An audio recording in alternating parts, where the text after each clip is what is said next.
श्री श्री सीताराम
यस्य प्रसाद आत्मा यस्य प्रसाद भगवत प्रसाद जिनकी कृपा से भगवान प्रसन्न होते हैं।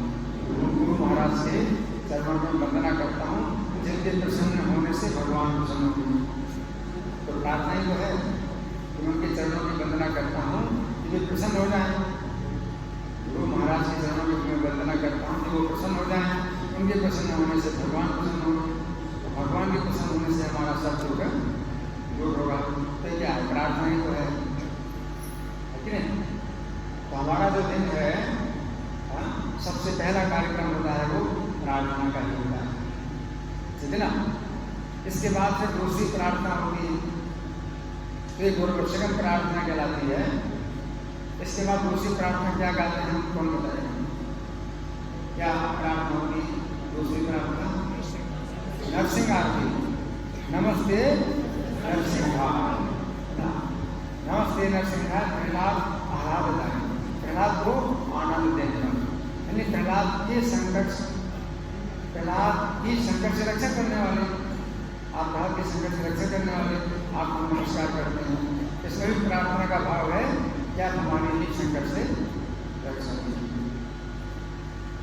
प्रहलाद आह्लाद, तो हमारी भी हमेशा रक्षा करें, ये जो है भाव है कि आप रक्षा करिए हमारी। तो क्या है, प्रार्थना ही है, क्या है? प्रार्थना है। नरसिंह आरती की प्रार्थना है ना। इसके बाद कौन सी प्रार्थना? तुलसी आरती। तुलसी आरती हम लोग आते हैं, उसमें भी प्रार्थना है। सेवा अधिकार दियो करो मेरे दासी, मुझे सेवा का अधिकार दीजिए और अपना दास बनाइए या अपनी दासी बनाइए, है ना। तो क्या है, प्रार्थना। तो प्रार्थना है। उसके बाद अगली प्रार्थना कौन सी होती है? क्या कहते हैं? शिक्षाश्रम है, क्या कहते हैं? शिक्षाश्रम। शिक्षाश्रम भी प्रार्थना, शिक्षाश्रम भी प्रार्थना। जैसे हम गाते हैं, अरे नंद तनो से की करम, कि हे नंद के पुत्र मैं आपका किंकर हूँ। तब किंकरम पतितम माम विस्मय तमाम, और मैं विषम भव सागर में गिरा हुआ। कृपया तो पाद पंकज है धूलि सदसम, तो कृपा करके अपने चरण कमल की धूलि का मुझे कण समझिए। तो कृपा करके मुझे ऐसा समझिए, अपने चरण कमल की धूलि का एक कण अगर समझ लें तो संसार सागर से पार होगा। अगर आप केवल समझ लें,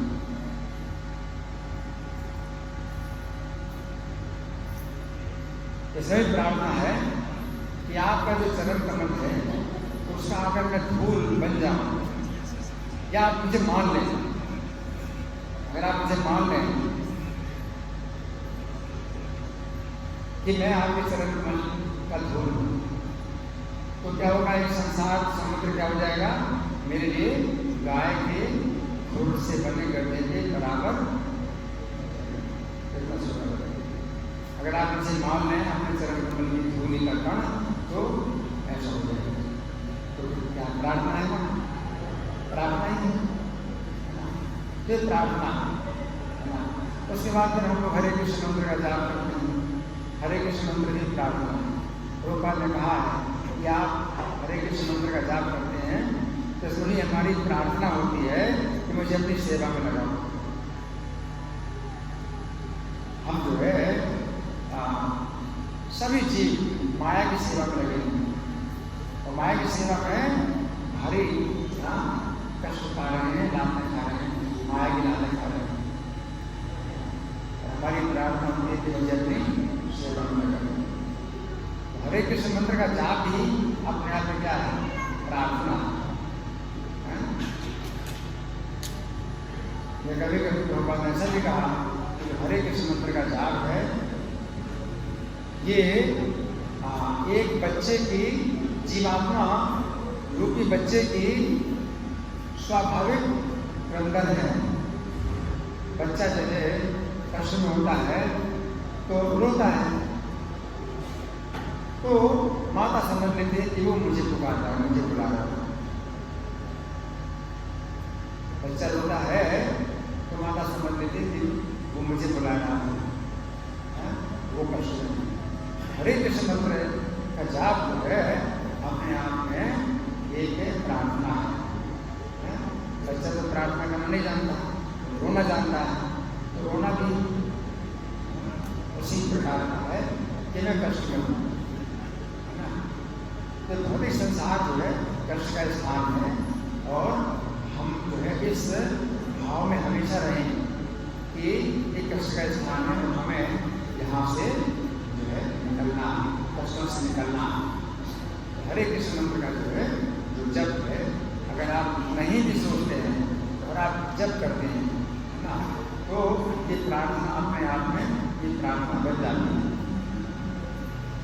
चैतन्य महाप्रभु हरे कृष्ण मंत्र तो गाते थे, लेकिन एक मंत्र और भी गाया करते थे। दक्षिण भारत की यात्रा में जब भगवान चैतन्य गए तो उनके साथ में एक सेवक था और अपने सब भक्तों से छुड़ गए। भगवान दक्षिण भारत की यात्रा में जा रहे हैं। अब सोचिए कि दक्षिण भारत की यात्रा में जा रहे हैं, जगन्नाथपुरी में उनके सब जितना उनका समाज है वो जगन्नाथपुरी में है और भगवान दक्षिण भारत की यात्रा में जा रहे हैं और पैदल जा रहे हैं और एक सेवक उनके साथ में। तो ऐसी स्थिति में जो कि भगवान तो मनुष्य लीला कर रहे हैं, तो मनुष्य लीला कर रहे हैं तो कोई भी मनुष्य जो है अपने घर को छोड़ करके अगर बहुत दूर स्थान में जाए, उन दिनों तो मोबाइल भी नहीं होता था, ना कुछ समाचार भेजा जा सकता था, ना वहाँ से समाचार पाया जा सकता था, और कोई इतनी दूर जाए तो रास्ते में अगर कुछ हो जाए तो शरीर छूट जाए तो कुछ पता भी नहीं चलेगा, घर वालों को क्या पता चलेगा, है कि नहीं। इस समय तो जो है मोबाइल भी होता है, आप मोबाइल करते हैं और सब तरह से जो है मतलब सुरक्षा के साधन। उन दिनों तो कोई सुरक्षा का साधन नहीं होता है, तो सब जंगल जंगल जंगल में जाना। तो कौन संदेशा भिजवाएगा? अगर मान लीजिए कोई व्यक्ति अपने घर से निकला, उसका शरीर छूट जाए तो घर वालों को भी ये भी समाचार नहीं मिलेगा कि वो कहाँ पर है और वो जीवित है या शरीर छूट गया, और कहाँ पर शरीर छूट गया कुछ भी पता नहीं। तो भगवान भी तो मनुष्य लीला कर रहे हैं, तो मनुष्य लीला कर रहे हैं तो अकेले एक प्रकार से या एक सेवक के साथ में जो भी एक प्रकार से बिल्कुल असुरक्षित हैं, तो वो इस मंत्र का पाठ कर रहे हैं, कृष्ण केशव कृष्ण केशव कृष्ण केशव पाहि माम, राम राघव राम राघव राम राघव रक्षमा। तो पाहि का भी मतलब रक्षा करो, रक्षमा पाहि माम एक ही मतलब। तो ये प्रार्थना कर रहे हैं, इसे भी शिक्षा दे रहे हैं। क्या शिक्षा दे रहे हैं? भगवान शिक्षा दे रहे हैं कि हमेशा आप प्रार्थना करिए कि मेरी रक्षा के लिए प्रार्थना करना। ये जो है एक प्रार्थना।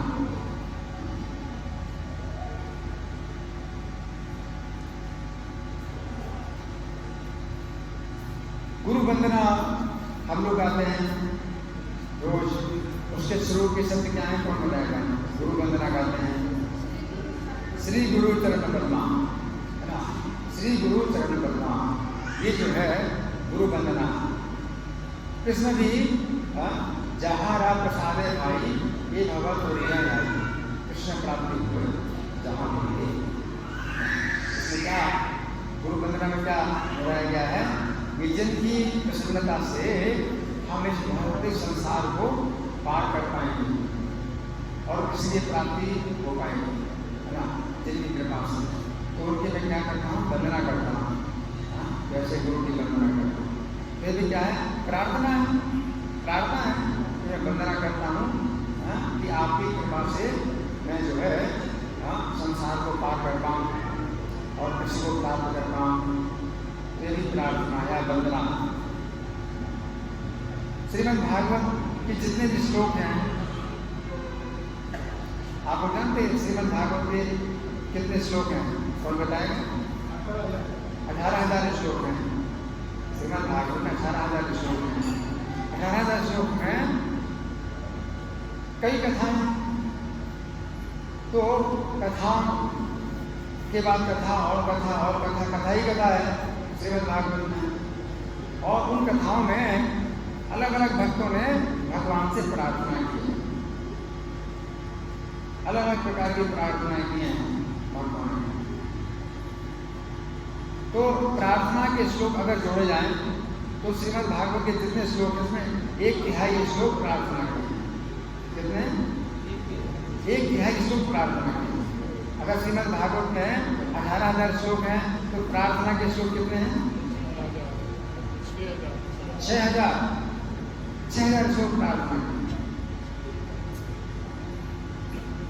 और प्रभुपाद ने कहा कि ऐसे श्लोक जो है आप चुनिए, ऐसे श्लोकों में से आप कोई श्लोक चुनिए अपनी रुचि के अनुसार, आपकी जैसी रुचि हो।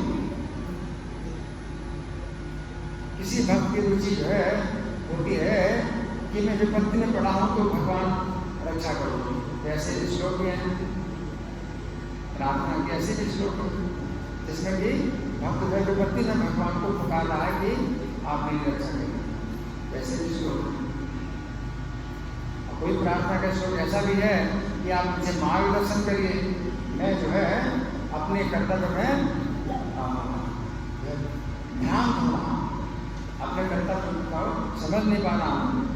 तो गीता में अर्जुन की प्रार्थना एक श्लोक है, कार्पण्य दोषो भक्ष्यभावा कृच्छामतां धर्मसंभूत सीता यत्रेयाशानिष्ठं शिष्यस्ते साधुनां। अर्जुन प्रार्थना कर रहे हैं कि मैं आपका शिष्य हूँ, आप मुझे शिक्षा दीजिए, मैं आपकी शरण में आया। तो जीवन में कभी ऐसी भी कठिनाइयाँ आती हैं कि आप निर्णय नहीं कर पाते हैं कि आपको क्या करना क्या नहीं करना। तो उस समय भी आपके लिए ऐसा कुछ करो। तो कुंती महारानी की प्रार्थनाएं हैं, अर्जुन की प्रार्थना भगवद गीता में है, और प्रचेताओं की प्रार्थना है श्रीमद् भागवत में, उद्धव जी की प्रार्थना है श्रीमद् भागवत में, और गोपियों की प्रार्थना है। कितनी प्रार्थना है? ईष्टदेव जी की प्रार्थना, तो अनेक प्रार्थना है। नारायण कवच श्रीमद् भागवत के 26 स्कंध नारायण कवच। तो नारायण कवच ये जो है एक प्रार्थना, इसमें तो सीधे प्रार्थना है कि भगवान जो है मेरी रक्षा करें। भगवान के जितने भी अवतार हैं उन सब से प्रार्थना की जाती है कि रक्षा करो। और भगवान के जो आयुध शंख भी और गदा भी और चक्र भी, उनसे भी प्रार्थना की है कि हमारी आप रक्षा करो। भगवान के चक्र से प्रार्थना की जाती है क्या मेरी रक्षा करो, शत्रुओं से मेरी रक्षा करो ना, ऐसा प्रकार से रक्षा करो। तो प्रार्थना है नारायण कवच। तो नारायण कवच की जो प्रार्थना है वो बड़ी शक्तिशाली है। श्रीमद् भागवत में उसका महात्म बताया गया है कि नारायण कवच की प्रार्थना बड़ी शक्तिशाली है। जैसे इंद्र जो है हाथी पर सवार है और वृत्रासुर ने जो है उनको खा लिया, निगल लिया, पेट में चले गए, हाथी के सहित वृत्रासुर के पेट में चले गए। कितना बड़ा संकट था। तो नारायण कवच के प्रभाव से इंद्र जो है वृत्रासुर के पेट में नहीं मरे और पेट फाड़ करके बाहर निकाला। तो ये नारायण कवच की शक्ति। तो नारायण कवच की बहुत शक्ति श्रीमद् भागवत में बताई गई है। और एक घटना जो है मेरे साथ ही हुई 1986 में।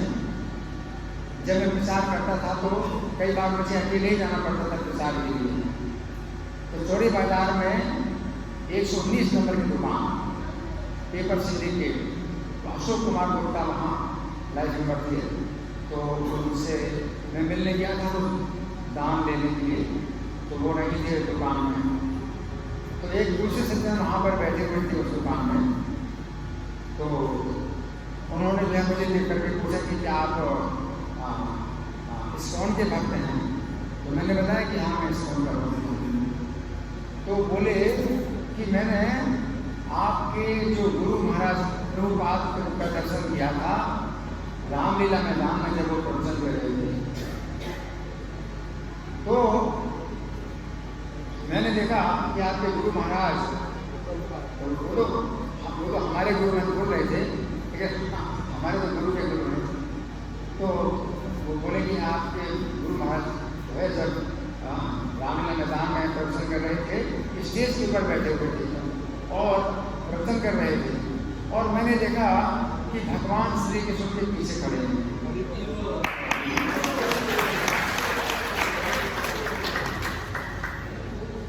तो मुझे बड़ा आश्चर्य हुआ कि इतने बड़े ये जो है गुरु हैं, इनके पीछे भगवान कृष्ण खड़े हैं। ये तो बैठे हैं और भगवान कृष्ण खड़े हैं, इनके पीछे खड़े हैं।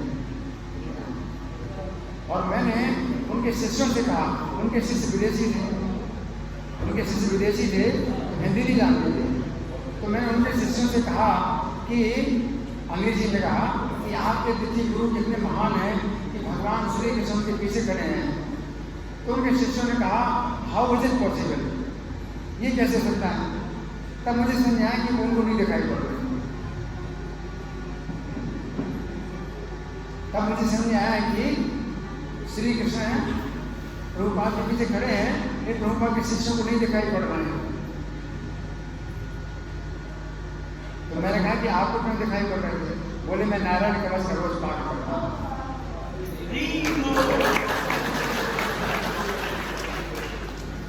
ये कोई शिक्षा नहीं है कि भाई आप नारायण कवच का रोज पाठ करें, ये इसमें शिक्षा नहीं मिल रही। क्योंकि कोई व्यक्ति अगर रोज पाठ करता है नारायण कवच का, तो उसकी अपनी योग्यता है कि उसकी एकाग्रता हो जाए, लेकिन सामान्य व्यक्ति के लिए संभव नहीं कि एकाग्रता हो पाएगी नारायण कवच में।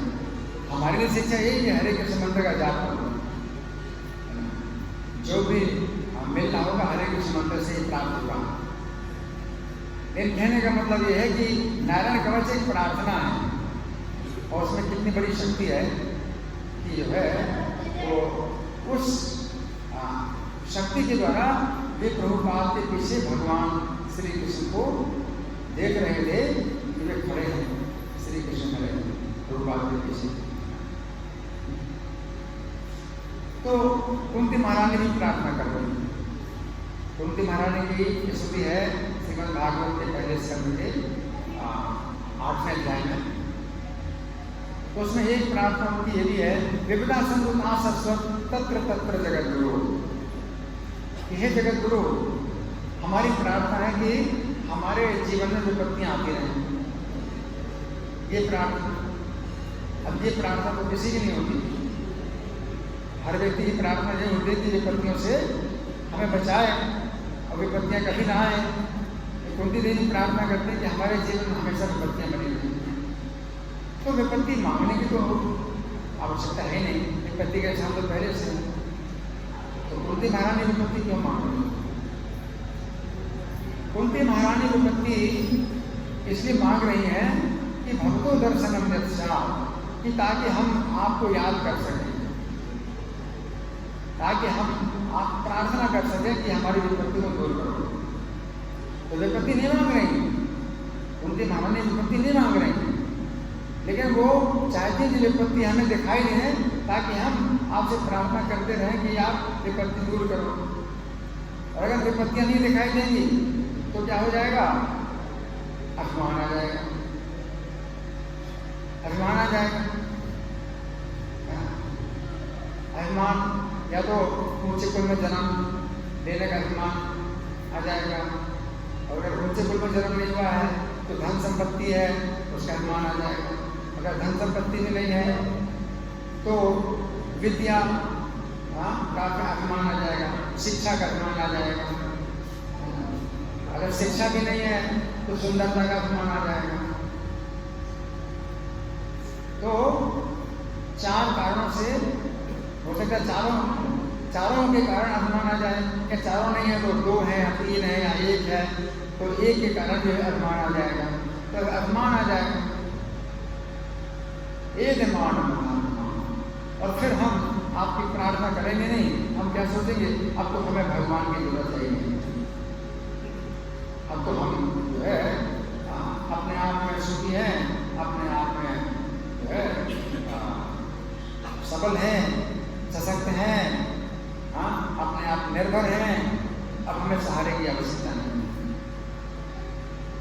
तो कुंती महारानी कहती हैं इसलिए विपत्तियां हमें मतलब आप ही रखें, विपत्तियां नहीं चाहती हैं, लेकिन विपत्तियां दिखाई देती। विपत्ति कोई ऐसी चीज नहीं कि जो मांगी जाए। अगर आप विपत्ति चाहते हैं कि विपत्ति आपको आ जाए तो कितने और उपाय हैं। आप चाकू मार लो अपने हाथ में, कहीं विपत्तियां कि नहीं है, या छत से कूद जाओ तो विपत्तियां पड़ती, उसमें मांगने की क्या जरूरत है, विपत्ति मांग। कुंती महारानी विपत्ति नहीं मांग रही, लेकिन वो चाहती हैं कि विपत्ति में हमारा जो है अभिमान नहीं रहता। अगर बहुत सुंदरता भी हो या बहुत शिक्षा भी हो, सब कुछ हो, लेकिन विपत्ति पड़े तो फिर क्या अभिमान आएगा कि मैं सुंदर हूँ, क्या अभिमान आएगा विपत्ति। तो जो भी है, शिक्षा है और सुंदरता है और जो है अच्छे पूर्वजन्म हो, कोई भी हो, लेकिन साथ साथ विपत्ति भी अगर बनी रहे तो हमें इन चीज़ों का अभिमान नहीं आएगा और हम आपके सामने झुके रहेंगे, विनम्र बने रहेंगे, क्योंकि भगवान को अभिमान से द्वेष है और दीनता प्रिय है। भारत भक्ति समाज में कहा गया है, ईश्वर से अभिमान देशुद्वाद अन्य प्रियत्वाचा, ईश्वर को अभिमान से नफरत है और दीनता प्रिय है। अगर विपत्ति के समय हमें दीनता आती है, अभिमान नहीं रहता और दीनता आती है, विनम्रता आती है, तो विपत्ति ही अच्छी। तो कुंती महारानी इस प्रकार से प्रार्थना करती हैं कि विपत्तियां न जाए। लेकिन एक दूसरा भी तरीका है कि अभिमान ना आए, अभिमान ना आए। चैतन्य चरितामृत में एक कुष्ठी वासुदेव की कथा आती है। भगवान जब दक्षिण भारत की यात्रा में गए तो पूर्व में ब्राह्मण के घर में ठहरे थे। अगर पूर्व ब्राह्मण के घर को छोड़ करके आगे चले जाते हैं तो उनका दर्शन करने के लिए पूर्व ब्राह्मण के घर में एक वासुदेव नाम का ब्राह्मण आता है जो कुष्ठी है, उसके शरीर में कुष्ठ हो गया, गलत कुष्ठ है। गलत कुष्ठ है तो शरीर में जो है क्या है वो निकलता है, जिसे कहते हैं पीप निकलता है, दुर्गंध युक्त जो श्राव उनके शरीर में होता है, ऐसा जो है शरीर। और इस कारण से वो सबसे दूर रहते हैं और सब लोग उनसे दूर रहते हैं। तो भगवान के दर्शन करने के लिए ब्राह्मण आया और जब उसे पता चला कि भगवान तो चले गए, पूर्व ब्राह्मण के घर से चले गए भगवान, तो वो जो है मूर्छित हो गया कि अब भगवान के दर्शन कैसे होंगे।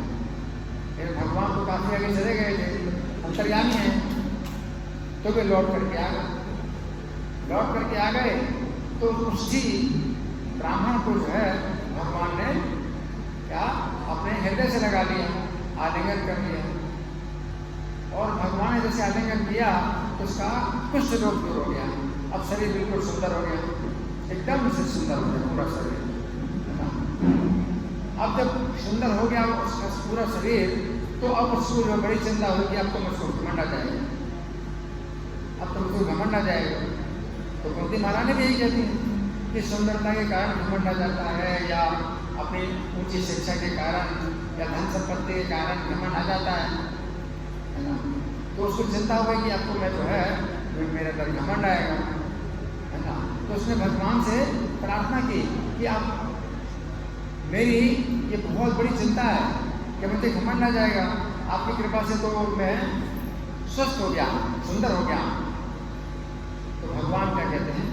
भगवान कहते हैं कि नहीं, तुम हमेशा हरे कृष्ण मंत्र का जाप करते रहो तो घमंड नहीं आएगा। हरे बोल।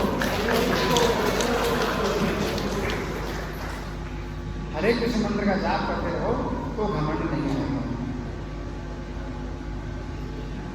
तो ये विधि हमारे पास है। तो ऐसा नहीं है कि कुंती महारानी जो मांग रही हैं उस समय कि हरे कृष्ण मंत्र का जाप नहीं बताया जाता था, वो द्वापर युग था ना। अब कलयुग में हरे कृष्ण मंत्र का जाप बताया जाता है तो आपको विपत्ति मांगने की जरूरत नहीं है, आप हरे कृष्ण मंत्र का जाप करते हो, ठीक है। या नित्यम भागवत सेवया, अगर आप हमेशा कृष्ण कथा में लगे रहते हैं, भागवत का श्रवण करना या कुछ भक्तों की संगति में भगवान की चर्चा करना, तो इससे क्या होता है? रजोगुण तमोगुण के भाव दूर होते हैं। और रजोगुण में ही आता है सुंदरता का घमंड, संपत्ति का घमंड, सब रजोगुण में तो होता है। रजोगुण तमोगुण के भाव दूर होते हैं तो भक्ति की कोई भी विधि का पालन करते हैं निरंतर, तो रजोगुण तमोगुण के भाव दूर हो जाते हैं, तो फिर घमंड नहीं आएगा। तो इसलिए आपको विपत्ति मांगने की जरूरत है। कुंती महारानी ने विपत्ति मांगी क्योंकि उनके पास और कोई साधन नहीं है। एक स्त्री है वो, और स्त्रियों का सत्संग उस समय होता ही नहीं था, इसलिए आपके घर में ही सीमित रहती थी। अभी तो स्त्रियों को बहुत सुविधा है और सब जो है कथा कीर्तन में भाग लेते हैं और सब घर से बाहर निकलती हैं और संगति मिल जाती है। लेकिन उन दिनों में ऐसा नहीं था। तो कुंती महारानी ने विपत्ति मांगी तो उनके लिए यही उपाय था कि विपत्ति नहीं, हम आपको याद कर पाए। लेकिन अगर आप विपत्ति में नहीं है, आपके पास सब सुख और संपत्ति है, तो भी घमंड नहीं आएगा। अगर आप भगवान की कथा सुनते हैं, भगवान के गुणों को सुनते हैं, भगवान के गुणों को सुनते हैं, भगवान की महिमा को सुनते हैं, भगवान की क्या महिमा है, तो अपनी महिमा अपने आप फीकी पड़ जाती है। आपकी जो भी सुंदरता हो या जो भी संपत्ति हो, वो सब जो है फीका पड़ जाएगा। जब आप भगवान के गुणों को सुनते हैं, तो भगवान के गुणों को सुनते रहो, तो आपके पास संपत्ति बनी रहेगी, सुंदरता बनी रहेगी, आपको घमंड नहीं आएगा। कुंती महारानी ने विपत्ति मांगी क्योंकि उनको ये भी सुविधा नहीं है कि कोई उन्हें जो है भगवान की कथा सुनाए, सुनने का भी अच्छा नहीं।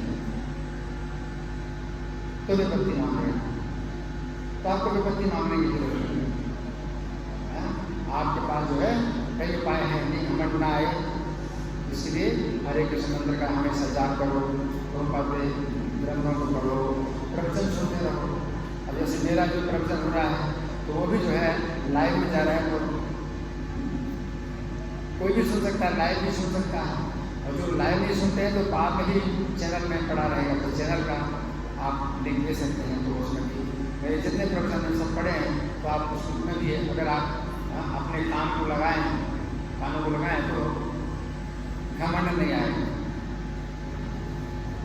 तो भक्ति में घमंड बहुत बाधक है, क्योंकि भगवान को घमंड से सख्त नफरत है, और जैसे आपको घमंड आता है तो आप भक्ति से बिल्कुल बाहर हो जाते हैं।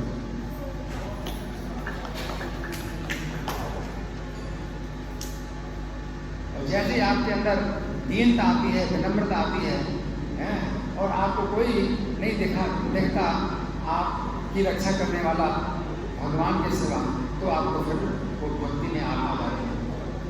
तो हमेशा भक्ति में बने रहो, इसलिए घमंड जो है आपके अंदर बिल्कुल ना आए। यही चीज है। नरोत्तम दास ठाकुर ने बहुत प्रार्थनाएं लिखी हैं, बहुत से भजन लिखे हैं। उनमें उनकी जितनी विनम्रता है, मूल समय पतित प्रभु ना पाई दोबारा, तो मेरे जैसा बोले तो आपको कोई नहीं मिलेगा। ऐसे नरोत्तम दास ठाकुर ने बहुत दीनता की प्रार्थनाएं लिखी। तो ये हमारे आचार्य हैं जो कि हमें सिखाते हैं कि हमें मतलब इसका अभ्यास करना चाहिए, अपने अंदर इस प्रकार की भावना पैदा करना चाहिए।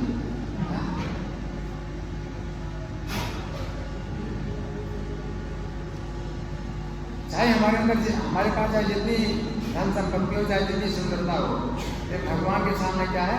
तिनका भी नहीं, तिनका भी नहीं। इसलिए ये सब प्रार्थना है। भक्तिविनोद ठाकुर ने प्रार्थना है, भजन लिखे, दीनता से भरे भजन लिखे बहुत। गीता के भी 13वें अध्याय में ज्ञान 20 प्रकार का ज्ञान भगवान बताते हैं। उसमें से एक है जन्म मृत्यु जरा व्याधि दुख रोसान दर्शन। ये ज्ञान कि आप जन्म मरण बुढ़ापा बीमारी में हमेशा दुख और दोष देती है, तो फिर घमंड नहीं आएगा। आप कैसी जगह में हैं जहाँ जन्म मरण बुढ़ापा बीमारी यही सब कष्ट है। तो इस प्रकार से अगर आप याद रखते हैं तो आप ज्ञान में हैं, और इस ज्ञान में आप हमेशा जो है विनम्र बने रहते हैं, और भगवान से जो है प्रार्थना करते हैं, रक्षा की प्रार्थना करते हैं। तो ये है बहुत आवश्यक है। जैसे रामलीला में वर्णन आता है कि भगवान ने उतने रूप धारण कर लिए जितने गोपियां हैं, और प्रत्येक गोपी के साथ श्री कृष्ण जब नृत्य कर रहे हैं तो क्या हुआ? गोपियों में मान आ गया, मान आ गया, है ना। ये भी स्वाभाविक है कि आएगा ही मान। तो वो ये सोच रही है, प्रत्येक को सोचती कि मेरे साथ है श्री कृष्ण और किसी के साथ नहीं, मेरे साथ। तो मान आ गया। फिर भगवान फिर क्या करते हैं? छोड़ करके चले जाते हैं। छोड़ के चले जाते हैं तो फिर उनकी प्रार्थना, गोपी गीत जो प्रार्थना है श्रीमद् भागवत में, तो पूरा अध्याय है जिसमें उन्होंने प्रार्थना की, किस प्रकार से प्रार्थना की है कि आप दर्शन दीजिए। और भगवान उनकी विनम्रता से प्रसन्न होते हैं और दर्शन देते हैं। तो हमें शिक्षा देने के लिए ये सब जो है कथाएं हैं। प्रभुपाद की प्रार्थना कितनी दीनता से भरी हुई। कल 17 सितंबर था, तो मैंने तो चर्चा की थी प्रभुपाद ने जो कविता लिखी है ना, तो उसने प्रभुपाद ने जो है कितनी दीनता से प्रार्थना की है, कितनी दीनता से प्रार्थना की है ना। वो कह रहे हैं कि मेरे पास कोई शक्ति नहीं है, मेरे पास कोई बल नहीं है कि मैं यहाँ पर कुछ भी कर पाऊँ। यहाँ के लोग हैं सब रजोगुण तमोगुण से आच्छन्न हैं, और ये मेरे मुख से जो संदेश निकलेगा वो सुनते ही नहीं, सुनेंगे ही नहीं। अब मैं क्या करूँ? अगर कोई सुनता है संदेश, आपका संदेश सुनता है, आपकी कथा सुनता है, तो उसके हृदय के अंदर से जितने अमंगल हैं वो दूर हो जाते हैं, और फिर और द्वार खुलता जाता है और आगे आगे बढ़ते जाते हैं। ये सुने तब तो, इन्हें तो सुनेंगे ही नहीं। अब मैं क्या कर सकता हूँ? मेरे पास तो कोई बल नहीं है कि ये मेरे संदेश को सुनेंगे, लेकिन आपके पास सब प्रकार का बल है, पूरा बल आपके पास। आपके बल से जो है ये सुन सकते हैं, आप अपना बल प्रयोग करिए। मेरी कोई शक्ति नहीं, मेरे पास कोई बल नहीं कि उनको मैं सुना सकूँगा। तो प्रभुपाद ने इतनी ऐसी प्रार्थना की, इतनी विनम्रता प्रार्थना की कि फिर प्रभुपाद को कितनी सफलता मिली, कितनी सफलता मिली कि विश्व के इतिहास में कभी ऐसा काम ना हुआ ना हो सकता। हरि बोल। कैसे कितना बड़ा कार्य हुआ, जैसा कभी नहीं हुआ ना कभी होगा। ये प्रार्थना प्रभुपाद की बहुत विनम्र प्रार्थना। भक्ति नाई ज्ञान नाई, नामे खूब डरो। तो प्रभुपाद ने मेरे अंदर भक्ति नहीं, मेरे अंदर ज्ञान भी नहीं। मेरा नाम भक्ति वेदांत जरूर रखा गया है, ना मेरे पास भक्ति ना मेरे पास वेदांत है। अब आप भी जो है अगर चाहें तो मेरे नाम को सार्थक कर सकते हैं। तो आप मुझे कठपुतली बनाइए, आप मुझे कठपुतली बनाइए। कठपुतली के अंदर हिलने की भी शक्ति नहीं होती है। सूत्र था उसको नचाता है और खूब घंटों नाचती, जबकि उसके अंदर हिलने की भी शक्ति नहीं। तो मेरे अंदर कुछ भी शक्ति नहीं है, आप मुझे अपनी कठपुतली बनाइए और ये काम कराइए। तो प्रभुपाद ने ऐसे प्रार्थना की और भगवान ने प्रभुपाद को अपनी कठपुतली बनाया।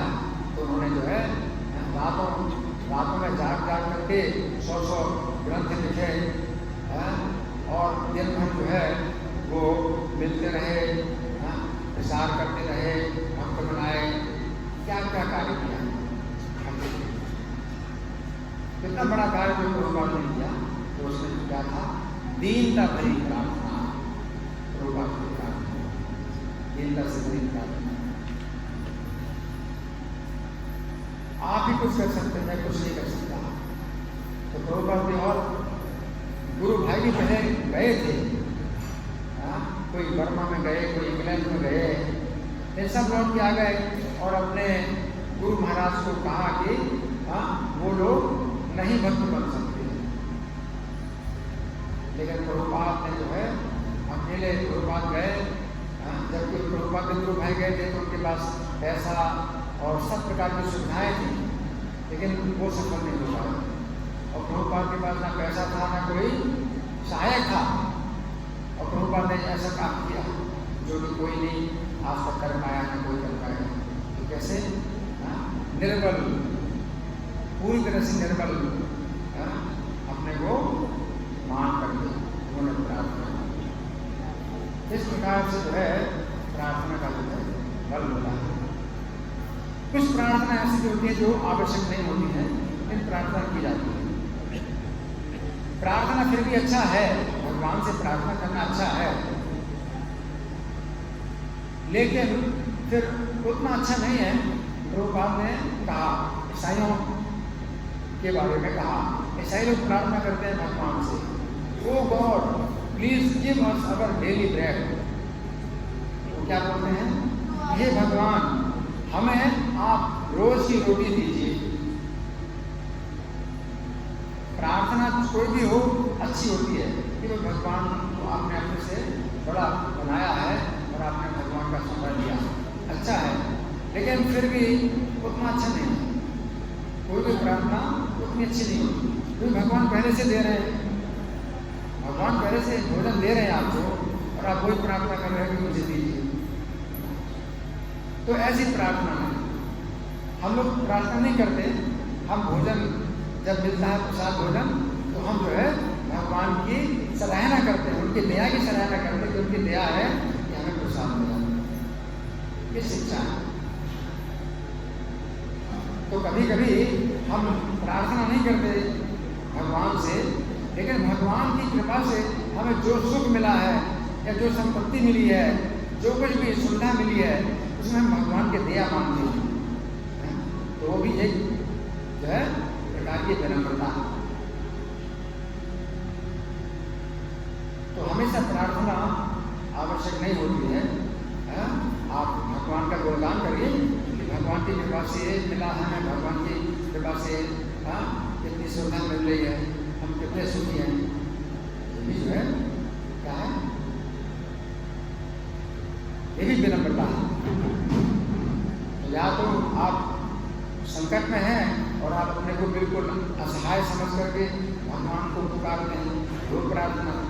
लेकिन दूसरा जो है तरीका ये भी है कि आप संकट में नहीं हैं और आप जो है सुख और संपत्ति की स्थिति में है, तो आप जो है भगवान की कृपा मानते हैं। तो मेरा अपना गुण नहीं है कि मुझे इतना सुख मिलता, भगवान की कृपा से मिला सुख। ये जो तरीका है, ये तरीका है कि हम लोग बोलते हैं कृष्णा बड़ा रोया रो बड़ी बारे जीवा स्वाप्रसाद अन्न दे लो भाई है क्या कि हे श्री कृष्ण बहुत दया है, दयालु है। तो हमारी जीवा पर हमारी जीवा को प्रसन्न करने के लिए उन्होंने अपना प्रसाद अन्न दिया है। तो हम ये प्रार्थना क्यों करके मुझे डेली भोजन दीजिए जब दे रहे हैं तो आप जो है इस तरह से कही कि उनकी कृपा से वो बड़े दयालु हैं, मुझे भोजन दिया। सेन ना अमृत पाओ राधा कृष्ण गुण गाओ। अब ये प्रसाद पाओ और राधा कृष्ण गुण गाओ। ये प्रार्थना करोगे मुझे भोजन दीजिए, जब भोजन पहले से दे रहे हैं तो क्यों प्रार्थना करोगे? ईसाइयों की प्रार्थना होती है हमें डेली रोटी दीजिए। अरे रोटी क्या, आपको कितना तरह का जो है स्वादिष्ट व्यंजन मिल रहा है और आप मांग रहे हैं भगवान मुझे डेली रोटी दीजिए। फिर एक प्रकार से भगवान को लज्जित करना है कि आपके पिताजी जो है आपको हर प्रकार का जो है भोजन दे रहे हैं, स्वादिष्ट भोजन दे रहे हैं, और आप पिताजी कहते हैं पिताजी उसको जो है सूखी रोटी दे दीजिए। एक प्रकार से अपने पिता को लज्जित करते हैं आप। तो भगवान जब इतना अच्छा प्रसाद दे रहे हैं, इतना अच्छा प्रसाद दे रहे हैं, तो आपको इस समय में उनका गुणगान करना चाहिए। राधा कृष्ण गुण गाओ, सेन नाम अमृत पाओ, राधा कृष्ण गुण गाओ। ये जो है इस प्रकार से प्रार्थना हमें कृतज्ञता, हम कृतज्ञता प्रकट करें कि हम भगवान की कृतज्ञ हैं, उन्होंने हमें ये भोजन दिया है। जैसे प्रभुपाद ने भी भजन बनाया था कि बड़ो कृपा करो भैलो कृष्ण अधम ले लो, कि इस अधम के ऊपर कृष्ण बड़ी कृपा की। प्रभुपाद की रक्षा हुई थी, 2 बार वो दिल के दौरे पड़े थे और उनको कृष्ण ने ही रक्षा की थी कि प्रभुपाद ने किसी को नहीं बताया था उस जहाज में कि उनको दिल का दौरा पड़ने वाला है या पड़ गया, किसी को नहीं बताया, कृष्ण ने रक्षा की। तो प्रभुपाद ने इस तरह से भजन बनाया कि बड़ो कृपा पहलो कृष्ण आधम में, उस आधम के प्रति कृष्ण बड़ी कृपा है। इस प्रकार से जो है कुछ प्रार्थना के संबंध में हमने चर्चा की है कि प्रार्थना की क्या लाभ है। अगर आप प्रार्थना नहीं करते हैं तो क्या होता है, अगर प्रार्थना नहीं करते हैं या प्रार्थना करने की स्थिति में नहीं है तो बहुत संभावना है कि आपको घमंड आ जाएगा। तो घमंड ना आए, या तो आप प्रार्थना की स्थिति में रहें या फिर भगवान के गुणगान करने की स्थिति में रहें, उनका नाम भी ले जाओ। इस प्रकार से हमारी कुछ आज के दिन चर्चा हुई है प्रार्थना के संबंध में। अब हमारे पास समय है या नहीं है प्रश्नोत्तर के लिए? कितना समय है बोलने के समय? अभी कुछ समय है प्रश्नोत्तर के लिए या है? कुछ समय है, ठीक है। तो किसी का कोई प्रश्न है, कोई चर्चा, कोई मंथन, या मैं प्रश्न करूँ?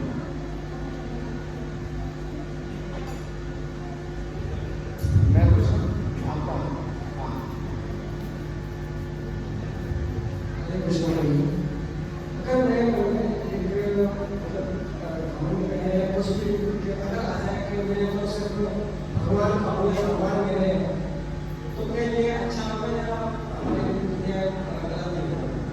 इनका प्रश्न है कि अगर मेरे अंदर ये विचार आता है कि मैं भगवान का हूँ और भगवान मेरे हैं, तो आपका प्रश्न है कि ये ठीक है कि नहीं?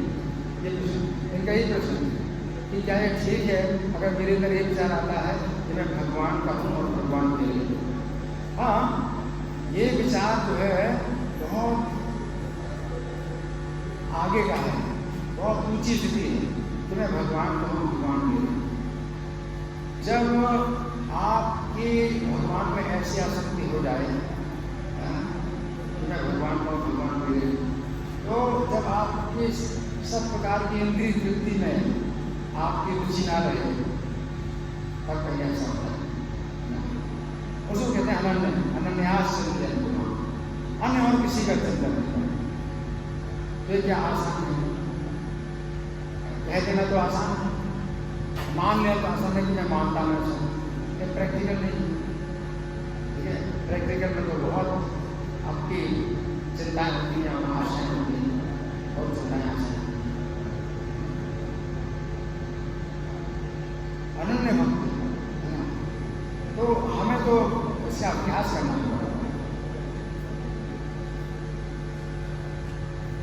मूर्ति महाराज ने नहीं प्रार्थना कि अगर हमें आप उसी समय याद आते हैं जब विपत्ति में पड़ते हैं, तो आप हमें विपत्ति दी, तो घमंड आ जाता है,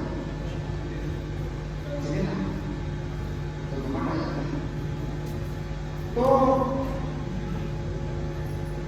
आर्तो जिज्ञासा अर्थात भी जो पुण्यात्मा व्यक्ति होता है, पुण्यात्मा व्यक्ति होता है, तो वो कष्ट में भगवान को याद करता है, अगर उससे पुण्य है। लेकिन अगर ज़्यादा पुण्य है, अगर ज़्यादा पुण्य है तो कष्ट ना हो तो भी उसके अंदर भगवान की प्रति जिज्ञासा होती जानने की, भगवान कौन है, क्या है, कैसे हैं, भगवान के बारे में कुछ सुनने की जिज्ञासा पैदा होती है। और ज़्यादा पुण्यात्मा है ना, अगर कम पुण्यात्मा है, पुण्यात्मा है तभी वो कष्ट में भगवान को याद करता है। नहीं तो अगर उसके पुण्य नहीं है तो कष्टों में भी जो है वो भगवान को याद नहीं करता, भगवान को भी गाली देता। असुर लोग जो है कष्टों में भी भगवान के सामने झुकते नहीं हैं। जैसे रावण था तो कितना संकट में पड़ गया, ये तो भी झुका नहीं, इस संकट को वापस करे, अपना घमंड नहीं छोड़ता। लेकिन जो पुण्यात्मा होता है तो वो कष्टों में भगवान को याद करता है। और ज़्यादा पुण्यात्मा होता है तो कष्टों में तो याद करता ही है, बल्कि वैसे भी उसके अंदर जिज्ञासा उनकी सुनने की, जानने की, पूछने की कि भगवान के साथ हमारा क्या संबंध है और क्या संबंध है, मतलब बना पहले नहीं बना है, कैसे बना सकते हैं, तो जिज्ञासा होती है। और ज़्यादा पुण्यात्मा होता है तो जिज्ञासा के साथ साथ अर्थार्थी कुछ भौतिक इच्छाएं भी उसकी होती हैं कि मुझे ये चाहिए, ये चाहिए। और उससे भी ज़्यादा पुण्यात्मा अगर होता है तो भौतिक इच्छाएं होती हैं, साथ साथ उसके अंदर ये भी इच्छा होती है कि मैं जन्म मरण के कष्ट से छूट जाऊँ। और इस प्रकार से और आगे आगे जो है भक्ति में आगे बढ़ता जाए तो वो जो है मतलब तब कहीं उसको अनन्य भाव प्राप्त होता है भगवान के, कि मैं भगवान का हूँ, भगवान के लिए।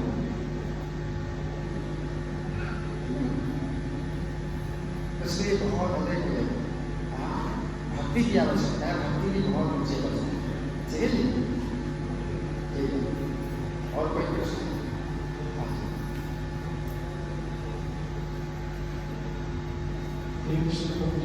अभी आप एक बहुत सुंदर बोली कि नारायण नारायण भक्त का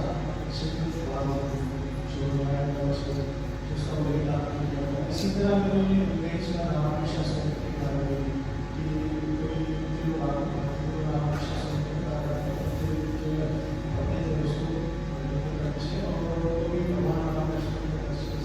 ठीक है। तो ये पूछना चाह रहा था आपसे कि किसी तरीके की कोई प्रॉब्लम स्टोर कर रहा है, कोई भी हाँ, देखिए ऐसा है, इस संबंध में आपको ये बताना है कि आप प्राथमिकता दी हरे कृष्ण मंत्र को। हरे कृष्ण मंत्र का आपको जप करना है, कम से कम कुछ नियम बनाई, कम से कम इसका जप करना है। सबसे ज़्यादा जो है ये है हरे कृष्णा, ये आप सबको बता सकते हैं। बाकी जो कवच है कोई कर पाएगा नहीं कर पाएगा उसमें संदेह है, ठीक है। इसलिए कलयुग में हरे नाम हरे नाम हरे नाम लोग पते थे, बहुत पते थे, बहुत गिरे हुए हैं। तो कवच का पाठ करना ये सब जो है मतलब एकाग्रता होना वो नहीं काम है। हरे कृष्ण मंत्र में आपकी एकाग्रता नहीं होती है तो भी किसी प्रकार से एकाग्रता होती है। आप अगर माला पर जप करते हैं तो आपकी उंगली चलती है ना, 16 नाम के बाद आपका जब मन का खिंचाते हैं तो इस प्रकार से एकाग्रता होती है। तो कोई भी कवच हो, कोई भी स्तोत्र हो, कुछ भी हो, आप पाठ कर सकते हैं। लेकिन सबसे पहले आप नियम बनाइए जो हरे कृष्ण मंत्र है, क्योंकि वो ये जो नियम है, हो सकता है कि आपके लिए आवश्यक नहीं है, लेकिन दूसरों को आप दे सकते हैं, तो आपको उसके लिए करना होगा। आप स्वयं करिए, तब दूसरों को दे सकते, तभी आप आचार्य। हमारा आगे गुरु भैया तो आप चैतन्य महाप्रभु के हमारी आज्ञा से गुरु बनो, और गुरु बन करके आप उपदेश दीजिए। अब नाम को उपदेश आपको अगर लेना है तो आपको भी अपना नियम बनाना पड़ेगा कि आप नियम से जप करें। तो हमारे 6 गोस्वामी, तो वृंदावन के 6 गोस्वामी कितने ऊंची स्थिति में थे, ये संज्ञा पूर्वक नाम गान काला वसानी, संज्ञा पूर्वक नाम का जप करते थे। उनको संख्या की क्या आवश्यकता है, भक्ति के बहुत ऊंचे थे, लेकिन आचार्य हैं, आचरण से सिखाते हैं। तो आप तो जो है आचार्य बनना है, आपको स्वयं आचरण करना है और सबको सिखाना है, ठीक है ना। इसलिए आप जो है सबको जो है जो सिखा सकते हैं, जिसमें निश्चित लाभ है, तो वो जो है हरे कृष्ण 16 नाम। ये बाकी अपने लिए आप कर सकते हैं, आपकी कितनी एकाग्रता है और उससे आप जो है कितना लाभ उठा सकते हैं, वो आपका अपना काम है, ठीक है ना। आप सबको ये चीज़ नहीं दे सकते, ठीक है ना, उसका समय आपका खराब होगा और कोई लाभ नहीं होगा, ठीक है ना।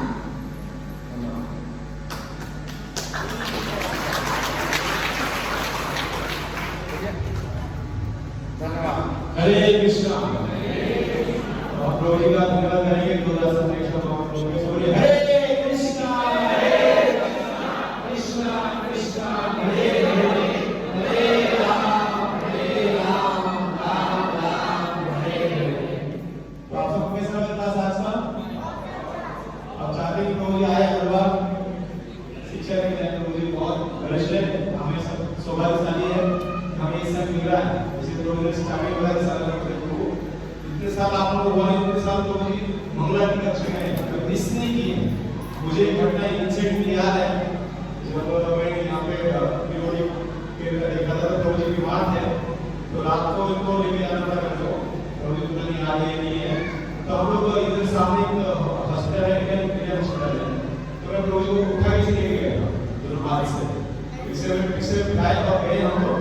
तो जो मंगला का समय हुआ, तो मुझे सारा ही पता हुआ था, तो बोला कि मंगला का समय होने वाला है, तो डॉक्टर मुझे बोले कि इसको के लिए सलाह को बकरी निकाल दीजिए ताकि मंगला के वापस आए। और प्रभु जी देखिए वो निकाल के वापस आए मंगला करने की, अफसोस है।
Hare